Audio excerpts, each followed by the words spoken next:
നമസ്കാരം, my daily life സ്റ്റോറിയിലെ ഒരു വീഡിയോയിലേക്ക് എല്ലാവർക്കും സ്വാഗതം. അപ്പോൾ ഇന്ന് ഞാൻ എത്തിയിരിക്കുന്നത് കോവയ്ക്ക വെച്ചിട്ടുള്ള ഒരു സിമ്പിൾ ആൻഡ് ഈസി പെട്ടെന്ന് തയ്യാറാക്കാൻ പറ്റുന്ന ഒരു റെസിപ്പിയുമായിട്ടാണ്.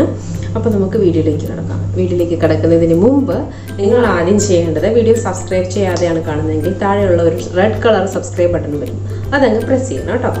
ഓക്കെ, അപ്പോൾ ഇന്നത്തെ നമ്മുടെ മീനില്ലാത്ത റെസിപ്പിയാണ് മീനില്ലാത്ത മീൻ തോരൻ. മെയിനായിട്ട് നമ്മളിവിടെ ഉപയോഗിക്കുന്നത് നമ്മുടെ കോവയ്ക്കയാണ്, നല്ല ഫ്രഷ് കോവയ്ക്കയാണ്. അപ്പോൾ കോവയ്ക്ക നന്നായിട്ട് കഴുകി നല്ല വൃത്തിയാക്കി വെച്ചിട്ടുണ്ട്. ഇങ്ങനെ കട്ടിച്ച് കുറച്ച് നല്ല വലിയ കോവയ്ക്ക കേട്ടോ. അപ്പം കോവയ്ക്ക ഇങ്ങനെ കുറച്ചെടുത്തിട്ടുണ്ട്. എനിക്ക് തോന്നുന്നു ഇതൊരു 1/4 കിലോ വരും, 250 ഗ്രാം ഉണ്ട്.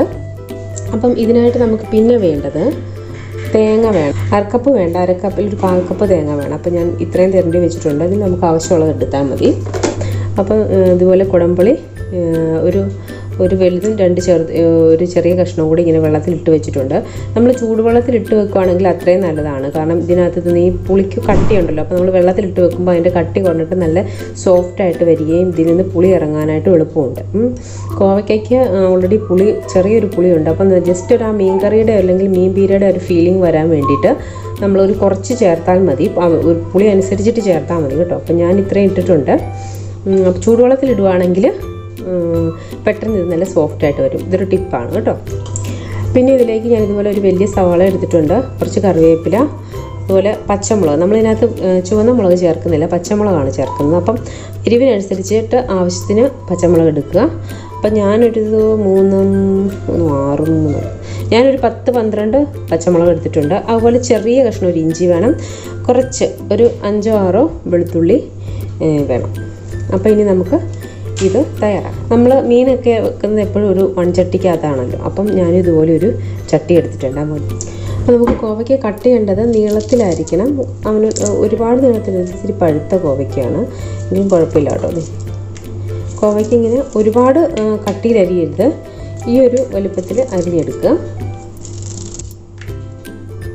ഈ ഒരു വലുപ്പത്തിൽ നമുക്ക് കോവയ്ക്ക അരിഞ്ഞെടുക്കാം. അപ്പോൾ ഇത് ഫുള്ളൊന്ന് അരിഞ്ഞെടുക്കട്ടെ. അപ്പോൾ ഞാൻ കോവയ്ക്ക ഫുൾ അരിഞ്ഞെടുത്തിട്ടുണ്ട്.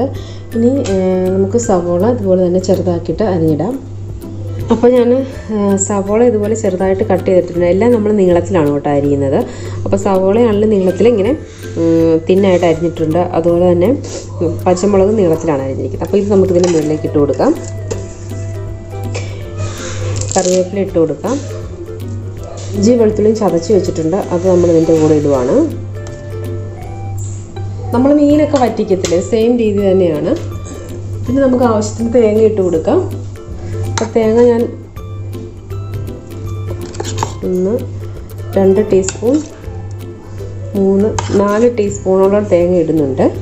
ആവശ്യത്തിന് തേങ്ങ ഇടാം കേട്ടോ. 4-5 അത് ഓരോരുത്തരുടെ ഇഷ്ടത്തിനനുസരിച്ച് ഇടാം. പിന്നെ കോവയ്ക്കയുടെ അളവനുസരിച്ചിട്ട് ഞാൻ പറഞ്ഞല്ലോ ഒരു 250 ഗ്രാമാണ് എടുത്തിരിക്കുന്നത്. അപ്പോൾ അതനുസരിച്ച് ഒരു 1/4 കപ്പ് തേങ്ങയെങ്കിലും ഇട്ടിരിക്കണം. മഞ്ഞൾപ്പൊടി ഒരു 1/2 ടീസ്പൂൺ ഇട്ട് കൊടുക്കാവേ.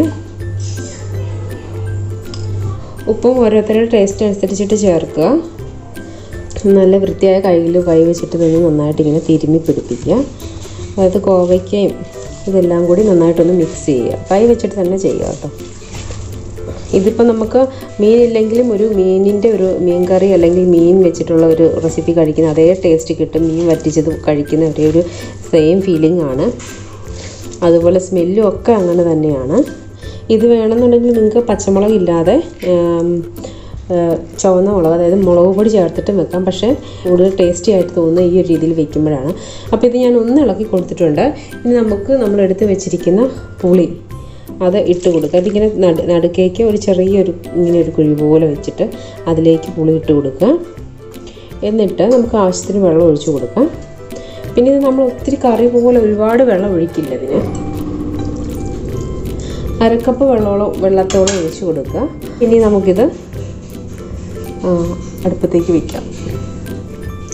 അപ്പോൾ ഞാനിത് അടുപ്പത്ത് വെച്ചിട്ടുണ്ട്. നമുക്ക് ഫ്ലെയിം ഓൺ ചെയ്യാം. മീഡിയം ഫ്ലെയിമിൽ വേണം കേട്ടോ, കാരണം കോവയ്ക്കയ്ക്ക് അധികം വേവില്ല എന്ന് ഞാൻ പറഞ്ഞല്ലോ, മീനിൻ്റെ ഫ്ലെയിം പോലെ. എന്നിട്ട് നമുക്കിത് മൂടി വയ്ക്കാം. മീഡിയം ഫ്ലെയിമിൽ വേവിച്ചെടുക്കാം. അപ്പോൾ നമുക്കൊരു 5 മിനിറ്റ് ഇങ്ങനെ ഇരിക്കട്ടെ, മീഡിയം ഫ്ലെയിം. അപ്പം ഇപ്പോൾ ഒരു 5 മിനിറ്റ് കഴിഞ്ഞിട്ടുണ്ടെങ്കിൽ നമുക്കിത് ഓപ്പൺ ചെയ്ത് നോക്കാം. തുറന്ന് നോക്കുമ്പോൾ കുറച്ച് ഇത് കൊണ്ട് തിള വന്നിട്ടുണ്ട്. അപ്പോൾ നമുക്കിതൊന്നിങ്ങനെ ഇളക്കി വയ്ക്കാം. കാരണം ഇളക്കി വെച്ചില്ലെങ്കിൽ മുകളിലുള്ള കോവയ്ക്കയും അടിയിലുള്ള കോവയ്ക്കയും കൂടെ ഒക്കെ ഒന്ന് നന്നായിട്ട് വെന്ത് കിട്ടാൻ വേണ്ടിയാണ് നമ്മൾ ഇടയ്ക്കൊന്നിങ്ങനെ ഇളക്കി വെക്കണം കേട്ടോ. ഇപ്പം തന്നെ നല്ല മീനിൻ്റെ സ്മെല്ല് വരുന്നുണ്ട്. ഇനി ഒന്നുകൂടെ മൂടി വെക്കാം. അപ്പോൾ ഇനി നമുക്കിതൊന്ന് തുറന്ന് നോക്കാം. വെള്ളമൊക്കെ കുറച്ച് വറ്റി വന്നിട്ടുണ്ട്, നന്നായിട്ട് വെന്തിട്ടുമുണ്ട് കോവയ്ക്ക.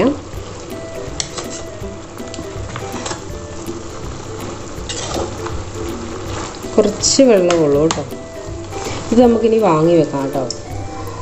ഞാൻ ഒരു പാനിനകത്ത് കുറച്ച് വെളിച്ചെണ്ണയാണ് ഒഴിച്ച് കൊടുത്തിരിക്കുന്നത്. അത് ചൂടാകട്ടെ. നമുക്ക് കടുക് വറുക്കണ്ടേ. പിന്നെ കടുക് വറുക്കാനായിട്ട് നമ്മൾ കറിവേപ്പിലേക്ക് ഓൾറെഡി ഇട്ടതായിരുന്നു, വേണമെങ്കിൽ കുറച്ചുകൂടെ ചേർക്കാം. ഇത് കടുക് വറുക്കാനായിട്ട് ഞാനിതിലേക്ക് കുറച്ച് ഇതുപോലെ വറ്റൽമുളകും കറിവേപ്പിലയും എടുത്തിട്ടുണ്ട്. പിന്നെ നമുക്ക് കടുക് വേണം. അപ്പോൾ എണ്ണ നന്നായിട്ട് ചൂടായിക്കോട്ടെ. ഈ എണ്ണ ചൂടായി വന്നിട്ടുണ്ട്. നമുക്ക് 1 ടീസ്പൂൺ കടുക് ഇട്ട് കൊടുക്കാം.